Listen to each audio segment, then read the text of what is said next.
Welcome to the last breakfast. Please enjoy the video. You start by opening Settings and tapping Focus, then choose Do Not Disturb. This gives you the main controls. Once here, decide whether you want a quick manual silence or a scheduled mode. Make sure your iPhone software is current so Focus integrates with notifications and lock screen behavior. If you plan to reuse the same settings, set a name and base preferences now, because these initial choices determine how calls and alerts are filtered later. Next, configure who and what can break through Do Not Disturb.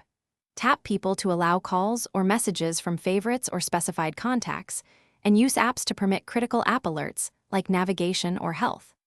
Also enable repeated calls if you want a second call within 3 minutes to come through for emergencies. Once configured, confirm the lock screen and home screen silencing options so notifications behave as you expect while DND is active. Finally, schedule Do Not Disturb for regular times or activate it instantly from Control Center. Once active, verify Focus status to let apps know you are silencing notifications or keep it hidden if you prefer privacy. If something goes wrong and alerts still arrive, try turning DND off and on again, restart your iPhone, and if needed, reset Focus settings to defaults and rebuild allowed lists. This clears configuration glitches while Thanks for watching. If this was helpful, leave a like and consider subscribing. See you next time.